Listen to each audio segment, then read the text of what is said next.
What do you know about these memory stones? Farhad asked. Better I show you, Anahita said. With great trepidation, Farhad took his pickaxe to Mount Bistun once again.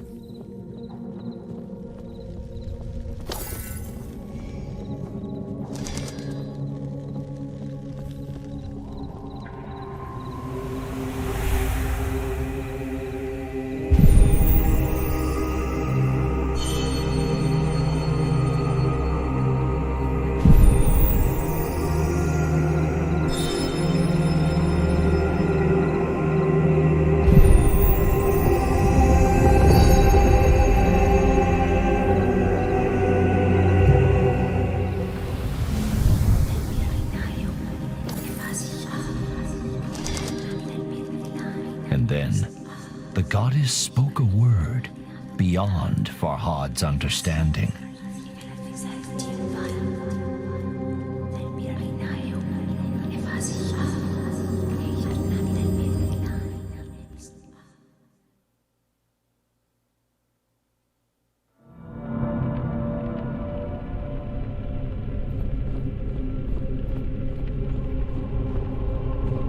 Returning to the Revelations realm brought a lump to Farhad's throat. Dread shuddered down his spine. Can we get out of here? We shouldn't be here, he said.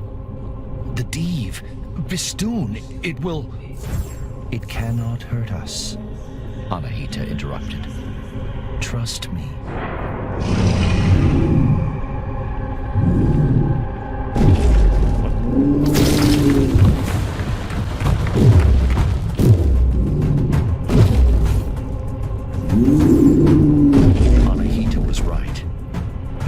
Pounded against the red mist, but could not force its way through. Anahita became animated. Found the key to the memory stone, she said. She told Farhad that a single word was engraved on it, only visible in the Revelation realm's strange light. Oblivion. What does that mean? Farhad asked. It is the key to all seeds' heart, the goddess said. It is where our friend now rests.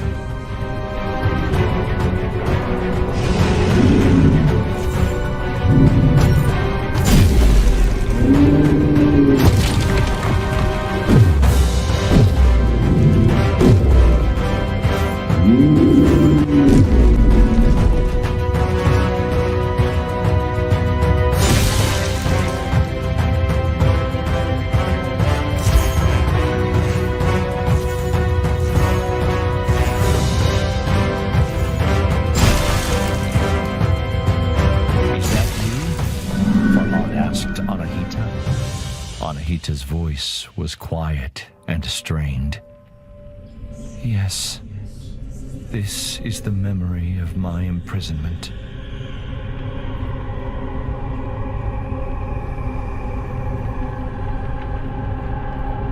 Okay, so where the hell do we go from here?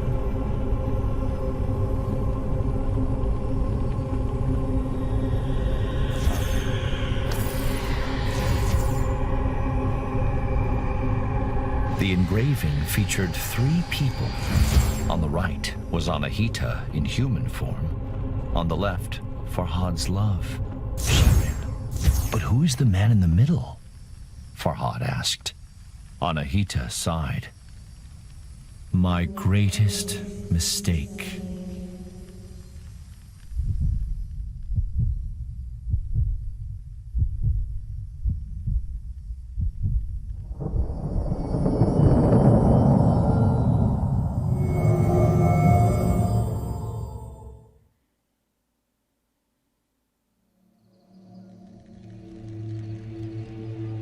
Farhad staggered as the earth growled and shuddered beneath his feet. The beast, caged for now, was banging on the bars with blows so mighty they crossed realms.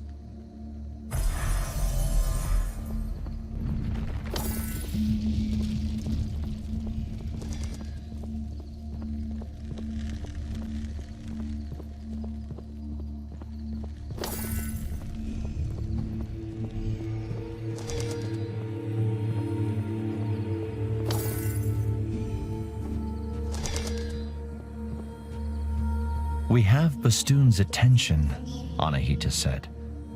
You must confront it. I'm not ready, Farhad said.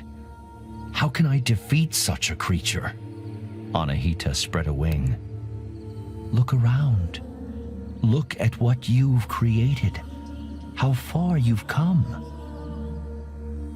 There is greater strength inside you than you care to acknowledge. Fear is inevitable, but you must not let it control you. If you do, then you have already lost. Follow me, Anahita continued. I owe you answers.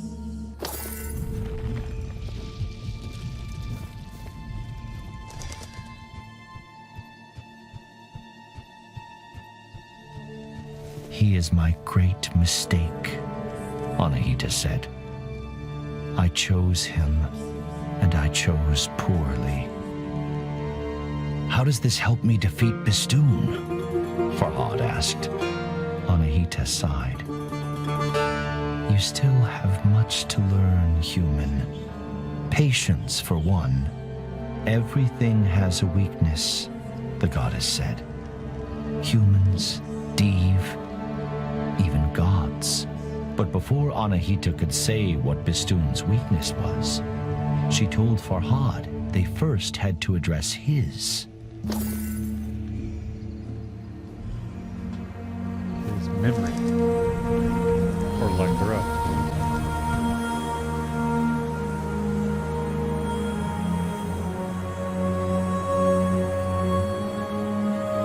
Okay, so that's just a...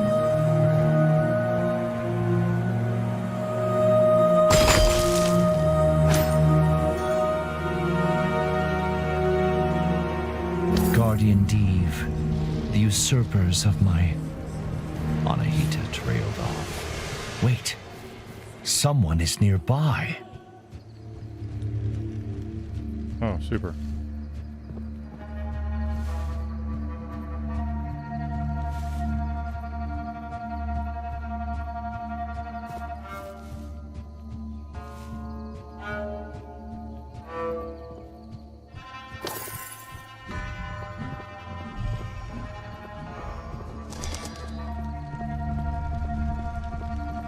Farhad blinked.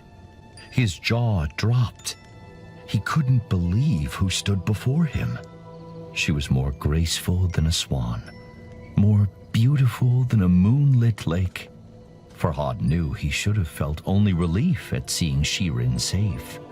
But to his great shame, his happiness was tinged with chagrin.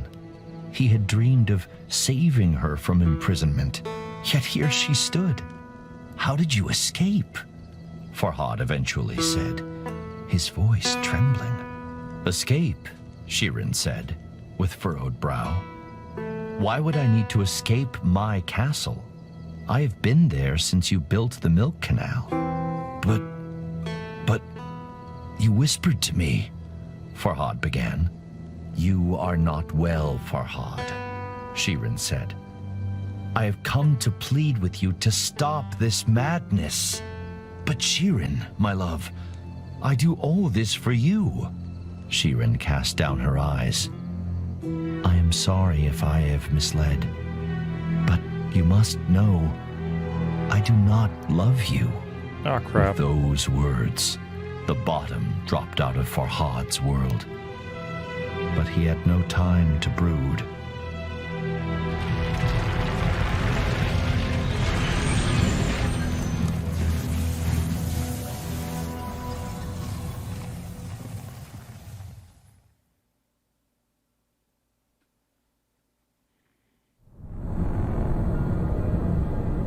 Hurry, Anahita said.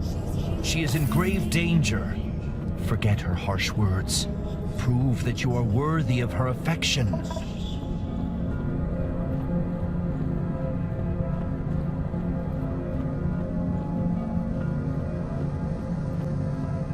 And though Farhad was frightened, his mind racing, he knew what had to be done.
wings with excitement. The bell would not peal, her small eyes brimming with sorrow. Anahita caught Farhad's despairing stare. Save her, the goddess said. Do not make a mistake as grave as mine.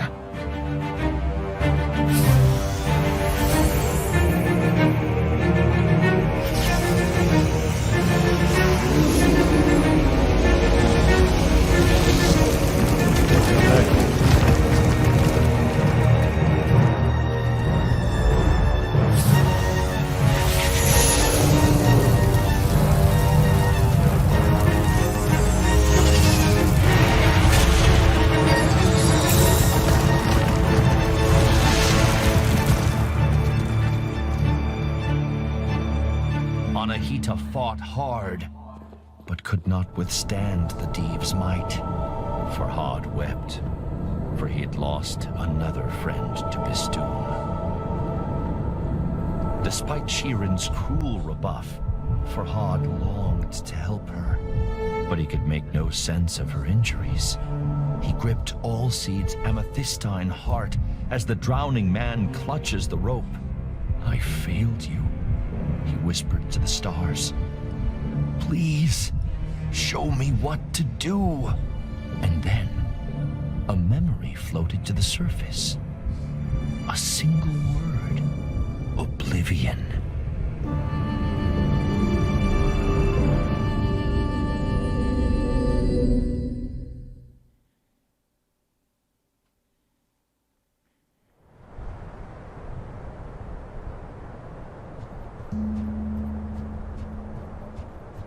Don't give up, Farhad pleaded. Stay with me. Farhad cradled her in his arms, as if she were made of porcelain, and he saw something wonderful, the slight rise and fall of her chest.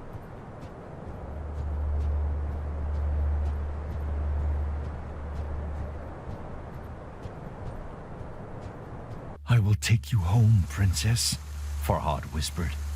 The rain ran down his craggy face in rivulets, masking his tears. Perhaps you do not love me, he said, sobbing. But I fought a mountain for you, and I put trusting friends in harm's way. And selfish as it may be, I would do it all again.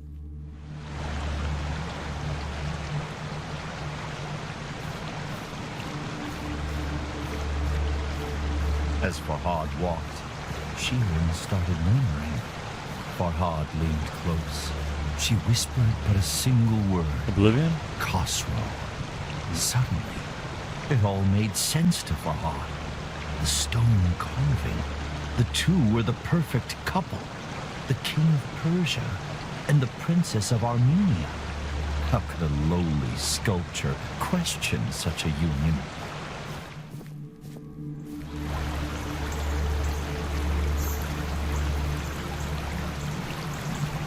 Suddenly, Farhad ground his teeth as a great fury washed over him.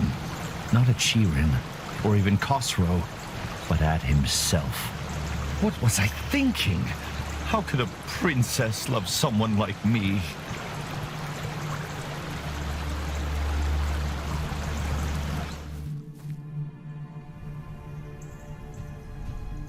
But it doesn't do to wallow in self-loathing. And other questions wormed their way through Farhad's anger. If not Shirin, then who does the whisper belong to? How could he defeat Bistun and enter the fortress of Oblivion? Why even try now? Farhad was ashamed by his selfish musings. What happened to Anahita? He thought. Does she need my help?